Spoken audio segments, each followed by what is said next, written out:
Even Larry Wachtel eventually succumbed to what he now agrees was mass hysteria. It was happening before my eyes. I saw stocks go up 30 and 40 points a day, and I said, why can't I join in the fun? But most of the people said, maybe these young guys are right. I'm old, they're young, maybe they know. So we followed the youth, and that was our calamity. Well, why were people who, frankly, should have known better, prepared to be maniacs? Well, you know, greed begat greed, and it was just a spiral upward. And at some point, you should have recognized that it was too late, but you deluded yourself. Yes, it was a delusion, yeah.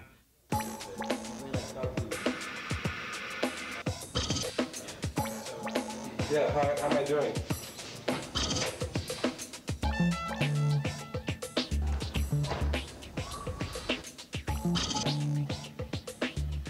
To see just how deep this delusion ran, we introduce Josh Harris.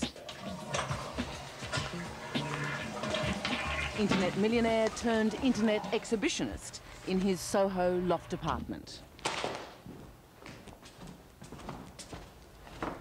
Harris became such a true believer in the power of the net, he decided to broadcast his life on it 24/7.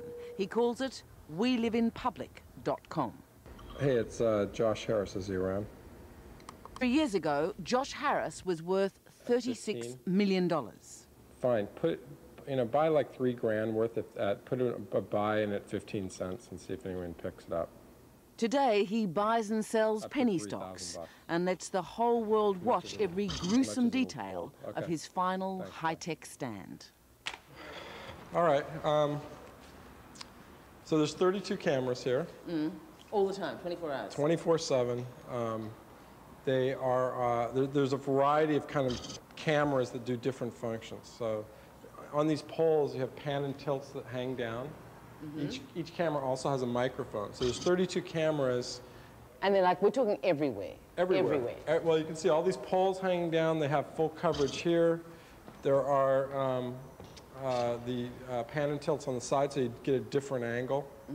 Okay, so for the CAN-CAM, the guys that made this, Controlled Entropy Ventures, are perverts. I mean, they're like rocket scientists meet perverts. And these small dots here are the infrared cameras, and the big one is the camera. But sometimes, like I've had parties here, where I had one party in particular during Fashion Week, and for whatever reason, I just didn't like the party, I didn't like the people. And then I projected everything that happens here out in my main hallway here, on the main space. Of course, these are all hip fashion kids, and they'd never seen this one before. They'd seen everything, but they hadn't seen this one. Like I'm a jerk or something. Well, yeah, sex sometimes you do weird things when you're in sex.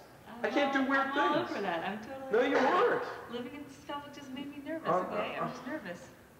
But Josh couldn't stop there. The internet was more than a way to make money. It was his obsession, and he had to be on it, whatever the cost. Just hire a hooker. It's easy. No, I'll just find somebody else that I enjoy having sex with. Okay, good. In the end, weliveinpublic.com cost Josh Harris the last of his precious millions and his girlfriend. He's now reinvented himself as a pop artist, producing not soup cans, but Gilligans. Dozens of them. Yet his delusions of grandeur about his final moments on the internet remain intact. It's defining, for me personally, it's defining an end to being an internet millionaire, and yeah, I think it's poetic. There's points where you think, God, am I a loser? Did I just totally screw it up? And the more I'm thinking about it, no way. It worked.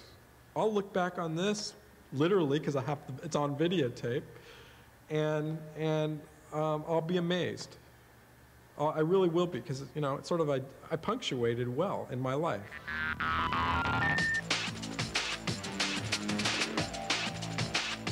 Josh Harris began to punctuate in the late 80s.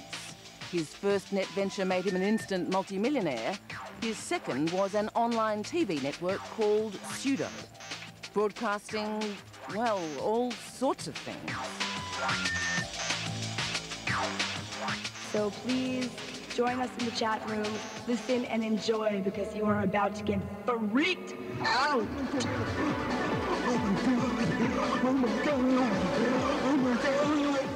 Being the boss had its perks. Once a week, Harris appeared on his own network as a character he imaginatively called the Josh.